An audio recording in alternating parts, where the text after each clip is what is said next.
All right, let's get our next act out. You guys ready for your next act? All right, let's please welcome Ben Herschel.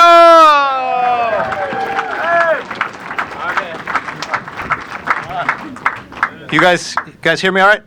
Yeah. All right. So it's November, right? What do you guys think of when you think of November?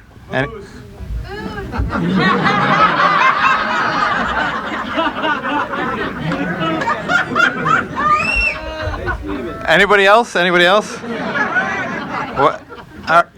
Okay, cool. Well, I'm not going to talk about any of those things, but so I just learned this about November. November actually is the start of a thing called cuffing season. Is that anybody? Like 2 people? Anybody heard about this? Somebody? Cool. All right. Well, I'll explain it for all of you. Basically, cuffing season is a season that starts around November and goes through, I'll say, like late February, where women, correct me if I'm wrong, but women basically give up on their hopes and dreams of meeting Mr. Right, really, and they just kind of link up with some guy, any guy, really, for the obviously much more important goal of just having a warm body for Thanksgiving and Christmas parties and Hanukkah parties and Kwanzaa parties, I don't know, and Christmas dinner with their family, New Year's Eve, and even Valentine's Day. But then when it's all over, they just drop you. Yeah, and you didn't even really know that you were getting used like that. Right. It's kind of fucked up. So naturally, as a guy, when I heard about this, my reaction was, you know, how do I get involved with this? Well, I mean, just think about it with me here for a sec. So first of all, this girl she's settling for you. So naturally, she's got to be pretty fucking hot. You know, or at least hotter than the 4s and the 5s you're normally hooking up with. You know who you are. Secondly, though, I mean, she's going to bang you on the regular for pretty much 4 months, which I don't know if there's any single people here, but you really can't say that you have that going on in your life. Are there any married people here? Anybody? Yeah, like you can't. I mean, I'm not even going to dignify that. Let's move on. Come on. And then third, she's going to dump you, but she's either going to dump you on St. Patrick's Day or Selection Sunday, pretty much. So between the college basketball and the drinking, I mean, I wasn't really going to see you for the next month anyway, so it's like it's really works out perfectly. So I'm single.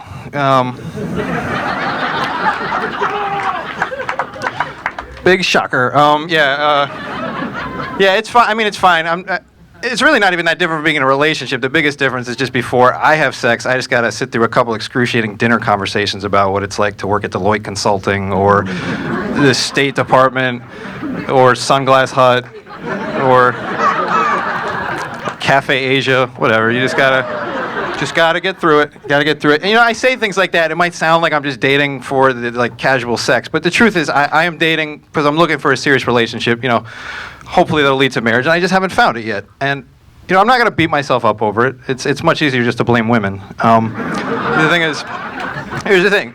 Women and I don't exactly see monogamy the same way. Like women, for the most part at least, are out there actively seeking monogamy, whereas for me, I more have just given up on finding any way around it. Really is kind of how I see it for myself. Maybe it's just me.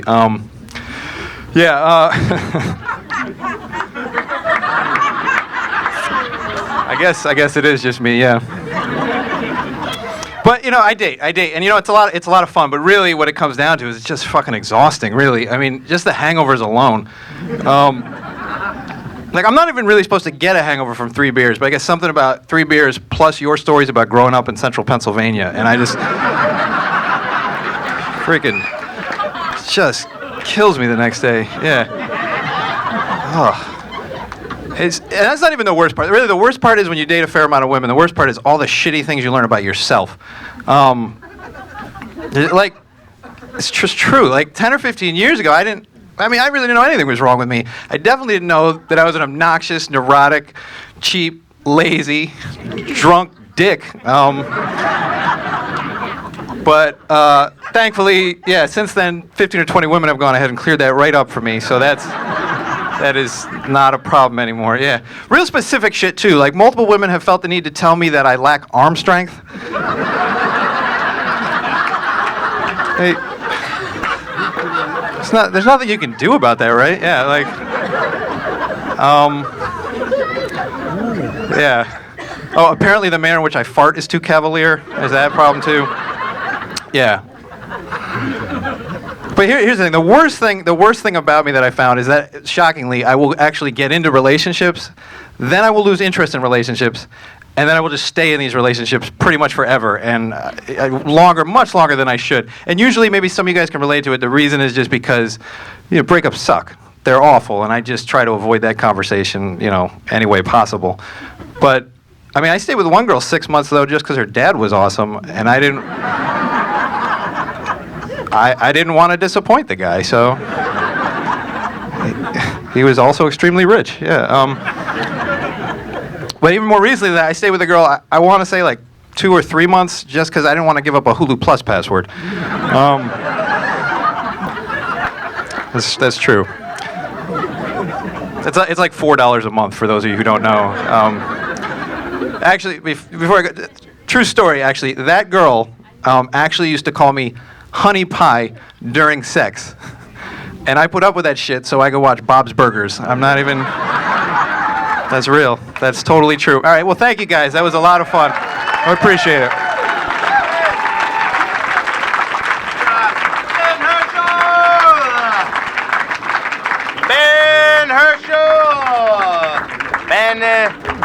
Ben is slightly taller than I am.